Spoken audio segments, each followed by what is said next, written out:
Bonjour à tous et à toutes, je suis le Dr. Key et aujourd'hui on est parti pour la première saison des 8th Doctor Adventures. C'est une saga dont la production a commencé courant 2006 et qui a été diffusée à la radio entre décembre 2006 et février 2007, soit dans les faits une première saison qui s'est écoulée avant la fin des aventures du 8e Docteur dans la Main Range. Donc tout ça est sorti avant Absolution et The Girl Who Never Was, qui eux sont sortis en octobre et décembre 2007. À la réalisation, nous retrouvons Nicholas Briggs, Jason Hay Gallery et Barnaby Edwards, et à l'écriture, nous retrouvons Steve Lyons, Paul Marks, Jonathan Clements, Eddie Robson et Paul Sutton. Cette saga prend bien évidemment place après la mort de Carys, après le départ malheureux de Charlie et après la période de deuil et de solitude que le Docteur a vécue. On commence avec Blood of the Daleks, une histoire en deux parties. Le Docteur est assez contrarié quand débarque dans son TARDIS la jeune Lucy Miller, 19 ans, originaire de Blackpool en 2006, qui se rendait à son premier jour de travail. Se prenant la tête avec elle, qui n'hésite pas à l'ouvrir, il tente de la ramener sur Terre, mais la trajectoire du TARDIS est alors déviée et notre duo arrive sur le monde de Red Rocket Rising, planète humaine en ruine qui a été frappée par un astéroïde et qui est plongée dans un hiver perpétuel car le nuage de débris provoqué par l'impact enveloppe la planète et bloque les rayons du soleil.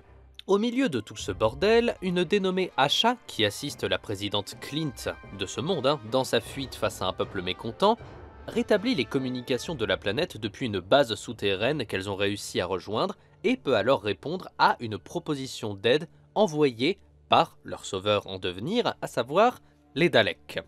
Seulement, les Daleks qui vont débarquer ne sont pas là pour sauver les habitants de cette planète, mais bien pour, en vérité, stopper un savant de Red Rocket Rising, le professeur Martez qui a récupéré des pièces et de la technologie de l'épave d'une soucoupe Dalek qui s'était auparavant crashée sur la planète et a commencé, après des actes de meurtre et de profanation de sépulture, à créer ses propres Daleks. Ses agissements ont été découverts, du moins pour les meurtres et les profanations, et il a été jugé par son peuple et condamné à mort. Martez étant malin a simulé un accident dans lequel il est mort, mais a secrètement transféré son esprit dans le corps de son assistante de l'époque, qui n'était autre que Asha, et il cherche désespérément à rencontrer les véritables Daleks pour une alliance. Seulement, comme vous le savez, dépendant des scénarios, les Daleks sont le plus souvent obsédés par la pureté de leur lignée, et ainsi, voyant les créations de Martez de loin comme une abomination,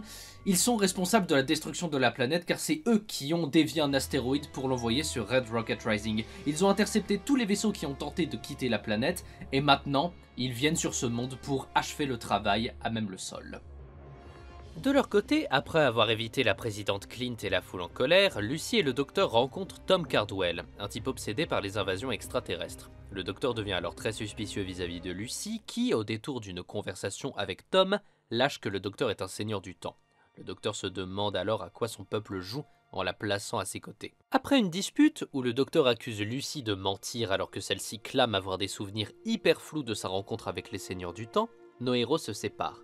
Lucy finit accompagnée par Tom Cardwell et ils sont capturés par les Daleks qui se sont posés, tandis que le Docteur confronte de son côté Martez, mais ne parvenant à rien, il rejoint le vaisseau Dalek et leur révèle la localisation des nouveaux, histoire d'éviter de se retrouver avec 2, voire 3 empires Daleks, et suite au sabotage de leur vaisseau par Cardwell, les 2 forces Daleks s'affrontent au sol, face à face. Le Docteur va une dernière fois voir Martez, mourant car le corps qu'il occupe faiblit, et le convainc de cesser la production de nouveaux Daleks. Ceux restants sont détruits par la foule des humains, et le Docteur et Lucy, réconciliés suite à leur aventure, continuent de voyager ensemble, car ils n'ont pas d'autre choix.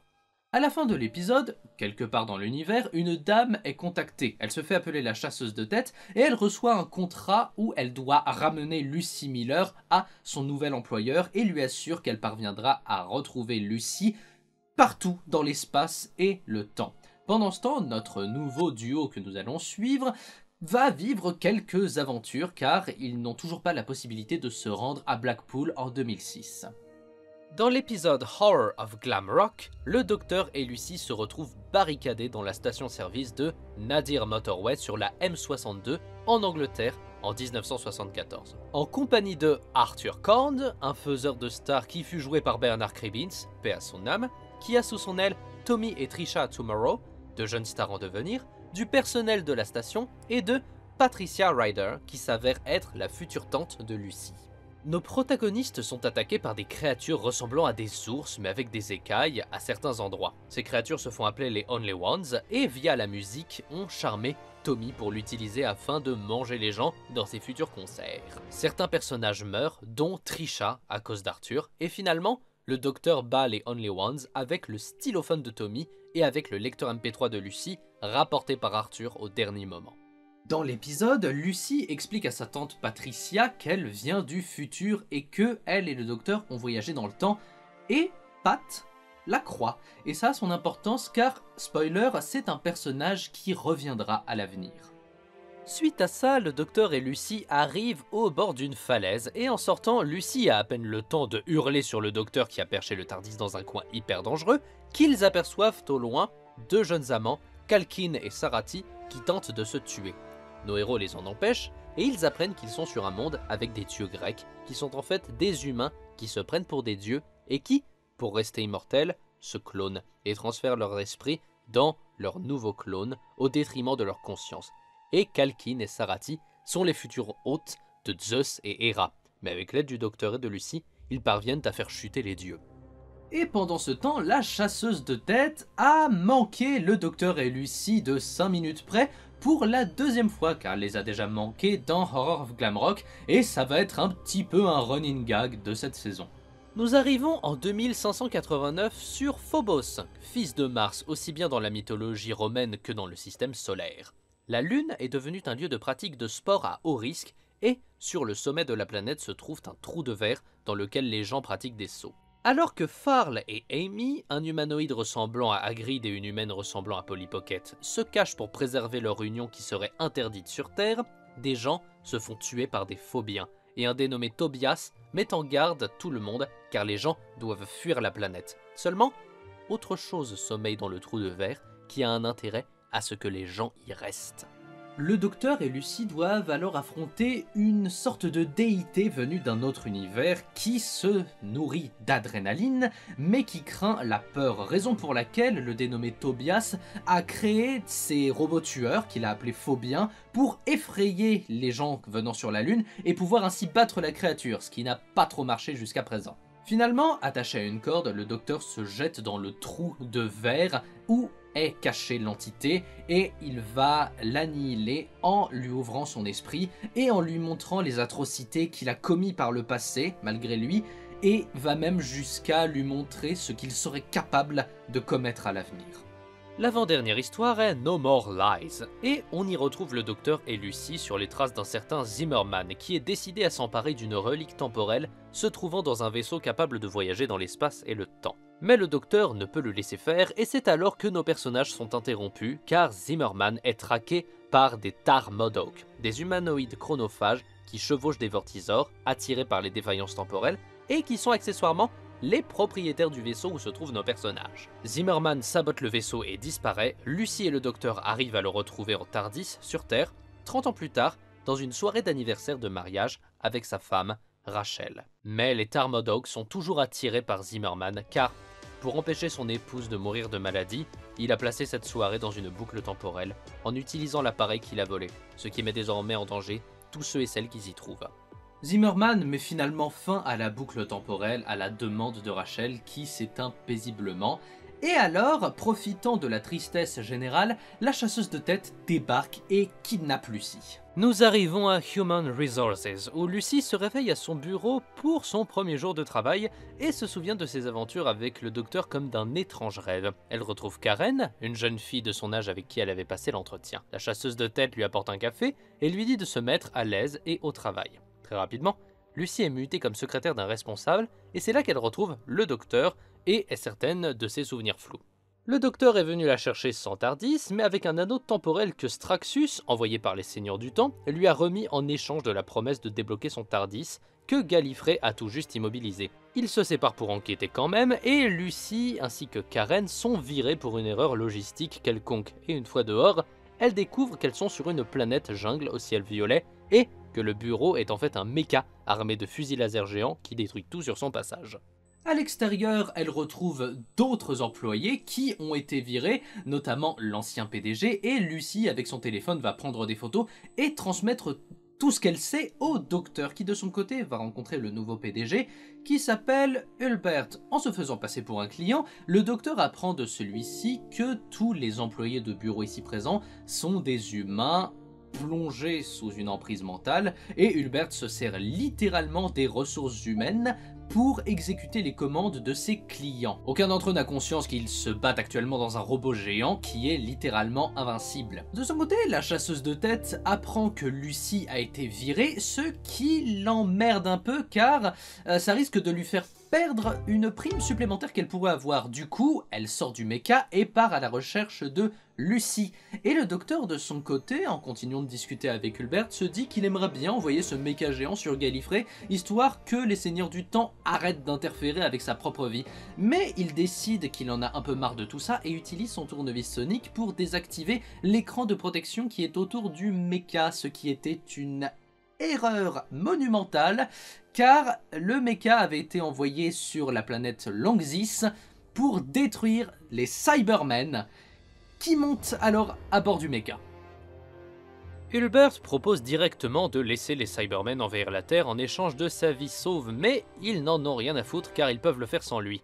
Lucy parvient à retrouver le docteur et elle lui montre un cristalliseur quantique qui permet aux ressources humaines de toujours faire les bonnes actions pour gagner les affrontements. Straxus reparaît et explique que c'est à cause de la présence de cet appareil que Lucy a été confiée sous la garde du docteur car la CIA a identifié que, dans une continuité, elle deviendrait une criminelle galactique trop puissante, une dictatrice, et qu'il leur fallait agir pour que ça n'arrive pas. Ainsi, sa vie a été modulée jusqu'à cet entretien. Lucy s'empare du cristalliseur et la chasseuse de tête l'enjoint à l'utiliser pour défaire les seigneurs du temps.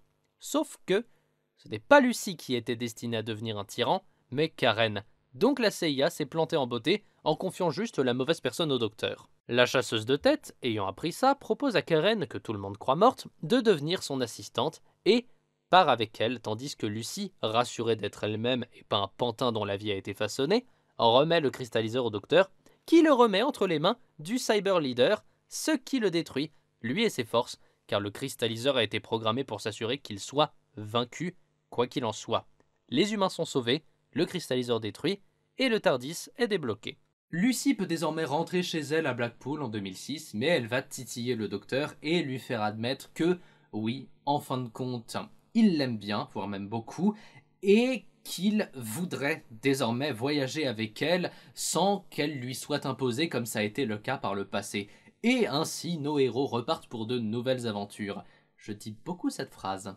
Ma foi, elle était plutôt cool cette saison, un double épisode avec les Daleks au début, un double épisode avec les Cybermen à la fin, et entre les deux, des histoires originales et plutôt sympas. Bon, une chose que j'aime bien à propos de cette saison, c'est que, évidemment, elle se rapproche énormément de la nouvelle série. On a la présence de personnes, d'entités qui sont capables de voyager dans l'espace et le temps. Donc la chasseuse de tête, Zimmerman et les Tarmodoc qui le poursuivent. Tout ça sans que ces personnes ne soient, en quoi que ce soit, affiliées au Seigneur du Temps, ce qui n'est pas sans rappeler l'agence du temps telle que présentée au travers du personnage du capitaine Jack Harkness.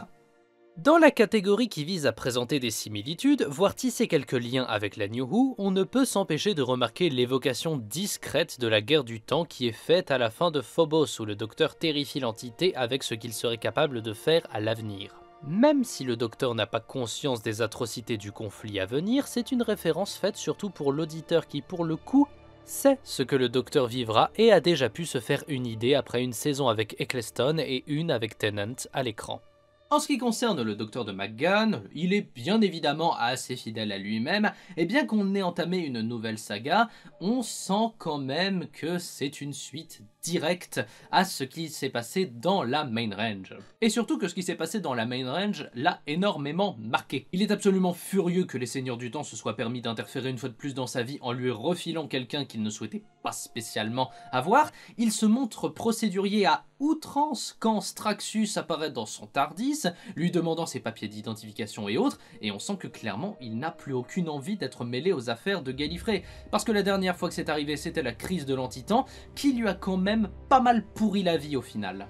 Le docteur est aussi assez intraitable vis-à-vis des Daleks dans Blood of the Dalek, qui le place dans une situation similaire à Terror Firma, où il s'était allié aux Daleks pour battre Davros, et où là il s'allie aux Daleks pour battre d'autres Daleks. Et c'est une chose qu'il a littéralement moins de scrupules à faire qu'auparavant. Il le dit, il ne peut se permettre de voir émerger un troisième empire Dalek, sachant que les guerres civiles, bon, c'est toujours un plaisir à vivre, mais ceci dit, il est quand même moins impitoyable, il est plutôt juste vis-à-vis du professeur Martez. Et le docteur se fait même la réflexion dans l'épisode que par le passé, il a eu la chance de détruire les Daleks et il ne l'a pas fait quand il était à la recherche de son TARDIS dans sa 4e incarnation, accompagné de Sarah Jane Smith et du docteur Harry Sullivan. Et il reconnaît que c'était une terrible erreur de ne pas avoir saisi cette opportunité de vaincre ces abominations et que dorénavant, s'il en a la chance, il n'hésitera plus. J'aime bien sa relation avec sa nouvelle compagne, Lucy Miller. Elle est conflictuelle et assez drôle car pour le coup, Lucy a un sacré caractère, ne manque pas de répartie et ne se laisse sûrement pas faire. Elle sait faire preuve de méfiance et c'est amusant de voir qu'elle exaspère le docteur au début de leurs aventures.